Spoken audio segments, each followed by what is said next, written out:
सलिनाको समस्यामा गएको, म मेरो समस्यामा गएको, सावित्रीको समस्यामा गएको, सलिनाको समस्यामा गएको। हिजोको दिनमा सलिनालाई पनि फर्काएको थियो, त्यो रेकर्ड सलिनासँग पनि सुरक्षित छ। सावित्रीलाई पनि एक किसिमको आश्वासन देखाएको छ, सावित्रीलाई पनि के गरेको थियो त्यो सबै सावित्रीसँग छ। सबैजना आफ्नो समस्या लिएर जानु भएको, कसैको झुन्ड भनेर कोही आएको होइन। मलाई नचलाएको हुन्थ्यो, मलाई दुनियाँदारी नगरे हुन्थ्यो पनि म जान जरुरत थिएन। म किन अहिले कसैको विषयमा बोलेको छु, किनकि अरूको लडाइ उनीहरूको पर्सनल लडाइ, मलाई दुवै तर्फका जति लडे पनि म सबैको माया लाउँछ। हेर्नु अहिले उहाँ दिदीबहिनीहरूको एक आपसमा द्वन्द भइराख्दा पनि म उतापट्टिको मान्छेहरूलाई पनि हिजो त्यतिकै माया गर्थेँ, आज पनि त्यतिकै माया गर्छु, उहाँहरूलाई पनि त्यतिकै माया गर्छु। मलाई कसैसँगको दुश्मनी लिनु कसैसँग छैन, र जो मान्छेले मलाई छुन्छ त्यो मान्छेसँग मात्रै म कनेक्ट हुन्छु, र त्यो मान्छेसँग मात्रै मेरो लडाइ हुन्छ क्या। म त्यही नै हो। र म सामाजिक सञ्जालमा चाहिँ कुनै कुराहरू लिएर आउँदिनँ भनेर म चुप बसेको 1.5 महिना 2 महिना भयो होला। तपाईँहरू सबैले सुन्नु भएको छ मलाई कुन किसिमको उसले लालसना लगाएर रेकर्डहरू मगा पुग्दा पनि म चुपचाप बसेँ, किनकि नानाले कुनै दिन मलाई के भन्नुभएको थियो भने साथीभाइमा कुनै कुरा हुन्छ भने पर्सनलमा सर्ट आउट गर है, लाई मारा बोलिस् भने तँलाई भनेर उहाँले खबरदारी पनि गर्नुभएको थियो। म त्यो भएर पनि अनि कति कुराहरूलाई हो यो कुराहरू साथी बिचमा हिजोको दिनमा हामी मिल्दाखेरि सबै राम्रो नमिल्दा सबै नराम्रो, यो मान्छे कोही पनि खराब होइन। समयलाई खराब दोषी देखाएर म हरेक कुरामा चुपचाप बसेँ, तर चुप बस्नु यो होइन नि त, म डराएको होइन नि त, म कसैसँग पनि डराउँदिनँ। म त कहीँ गएको होइन, आज सम्बन्धित ठाउँमा मलाई यो किसिमको हरकत भयो भनेर म सम्बन्धित ठाउँमा मेरो आफ्नो गुनासो राख्न गएको, म कहीँ गएको छुइनँ। अब यसै गरी जाँदा म भोलिबाट स्टार्ट गर्छु जानको लागि चाहिँ। म चुप चाहिँ बस्दिनँ, अरू जानुहुन्छ जानु आफ्नो ठाउँमा छ, म मेरो समस्या लिएर म ठाउँमा जान्छु, त्यति नै हो।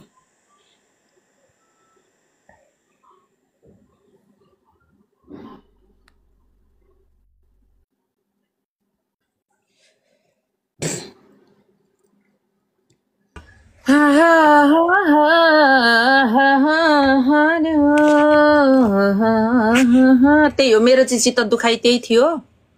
मैले त भने है मेरो जिताइ दुखाइ चाहिँ त्यहाँ थियो। त्यति बेलामा सावित्रलाई जे गरिएको थियो त्यो एकदम खराब थियो र त्यो खराबै भयो र भाइ निकालियो। भाइ निकालेर पनि हामीलाई चित्त दुखाइ पनि छैन, उसको परिवार हो, भाइ निस्क्यो, यसलाई त्यस्तो केही भएको जस्तो त मलाई अझै पनि लाग्नु त लाग्दैन। उनीहरू परिवार हुनु, उनीहरूको मनमा के छ त्यो मलाई अझै पनि थाहा छैन। बुढाबुढी मिल्न सक्छन् मिल्न सक्दैन, तर थर्ड पर्सन आएको कारणले नै बहुविवाहको केस केहरू छन्, यी सबै भड्कादिए।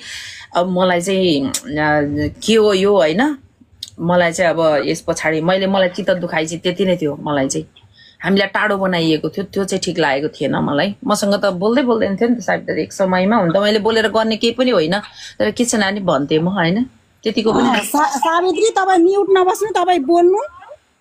तपाईँलाई के भनेर के अरे आश्वासन देखाएको थियो त्यो कुरा यहाँ तपाईँले स्पष्टीकरण दिनु। तपाईँलाई के भनेर आश देखाएको थियो त्यो त हामीले सुनेको छैनौँ नि त नाना, होइन र?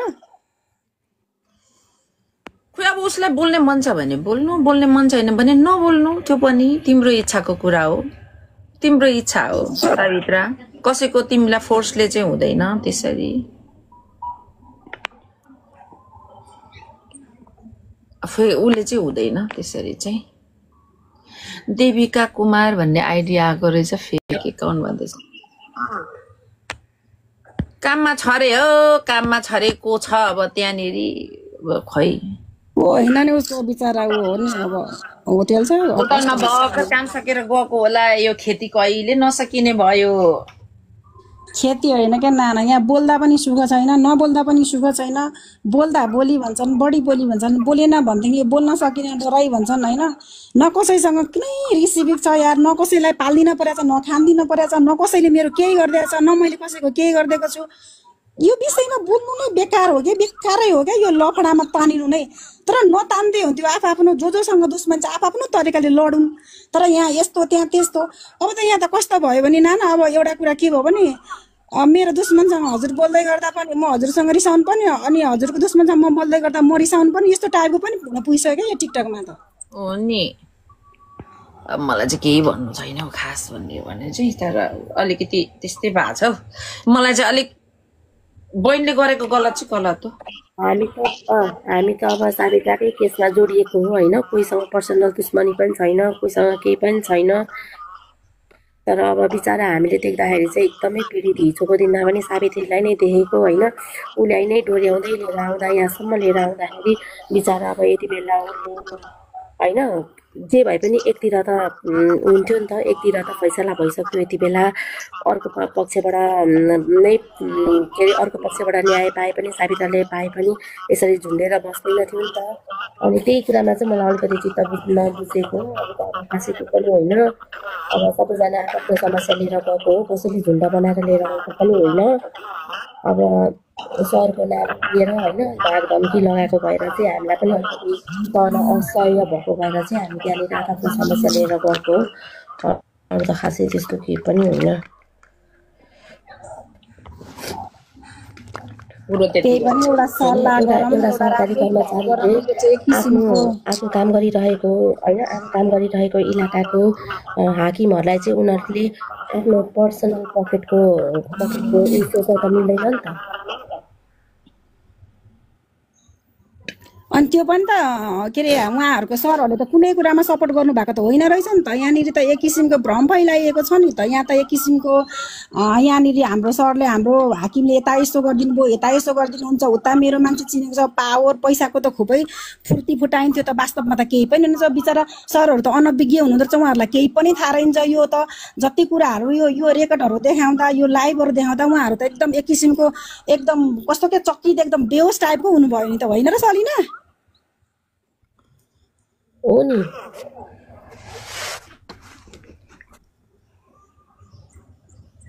त्यो कुरा बोल्नुपर्छ क्या मान्छेले। अनि एक किसिमको भ्रम फैलाउने मेरो यहाँनिर यति पहुँच छ, मेरो यहाँनिर यति पावर छ भन्ने जाहीँ ताहीँ जाने त्यो चाहिँ केटै हो, त्यो चाहिँ रहेन रहेछ। मजाले अघि छैन रहेछ त्यो कुराहरू। बिचरा सरहरूलाई केही कुरा थाहै छैन क्या, यो विषयमा उहाँहरूलाई केही नै थाहा छैन रे क्या। अनि एउटा साइबरमा जाने अनि उहाँहरूको नाम लिने, मेरो चाहिँ उहाँहरूको म यस्तो गाडी ड्राइभर हो या त्यहाँ हो भन्ने, त्यो पनि होइन रहेछ। वास्तव मलाई गाडी चलाउनै नआउने रहेछ होइन। अनि त्यो किसिमको अब त्यो अरू कुरामा खुलाएन, उसको आफ्नो पर्सनालिटी हुन्छ। म उनीहरू जस्तो म त्यस्तो बन्न चाहदिनँ, उसको आफ्नो पर्सनल कुरा हो होइन। र त्यो कुराहरू गर्दै लाँदा उहाँहरूले यो कुरा हामीलाई केही पनि थाहा छैन। एउटा प्रहरी प्रशासनमा जाने, उहाँहरूको नाम लिने, म त यस्तो मान्छेको यहाँनिरको यो हो, मेरो उहाँहरू चाहिँ गुरु हुनुहुन्छ, उहाँहरू सरहरू हुनुहुन्छ भन्ने यो खालको त एक किसिमको भ्रम त फैलाएकै हो नि त। यो फैलाएको कुराहरू यस्तो कुरा भइरहेको छ नि त हजुरहरूको स्टाफबाट भनेर। अब त्यो कुराहरू त राखे सबैले आफ्नो ठाउँबाट आफूलाई परेको पीडाहरू पोख्दा यो कस्तो कुरा भइरहेको थियो भने उहाँ घरमा बस्नु भएको हो कि होइन, उहाँको घर होइन भन्ने कुरा त्यो पर्सनल कुरा हो। अनि तिमीहरू त्यो उसको पर्सनल कुरामा किन जाँदैछौ भन्ने कुराको एन्सरमा तिमीहरूले दिने भनेको चाहिँ मैले बुझ्दा चाहिँ धम्की भयो, दम्ब तरिकाको भयो, म चाहिँ यस्तोको गाडी कुदाउँछु, म चाहिँ यस्तो मेरो पावर छ भनेर तिमीहरूलाई धम्काइयो। त्यो कारणले तिमीहरू उसलाई एकदम नाना एकदम त्यो कारण धम्की आयो। मलाई कसैले केही गर्न सक्दैन, मैले जे गरे पनि हुन्छ, सुन्नु यहाँ जे गरे पनि हुन्छ भन्ने कुराहरू आइसकेपछि तपाईँहरूले चाहिँ यहाँनिर के बुझेर तपाईँहरूले सपोर्ट गरिरहनु भएको सर म्याम भनेर हामी क्वेसन ठाडो पार्न गएको हो। यो कारणले गएको हामी। घर होस् कि होइन, गाडी होस् कि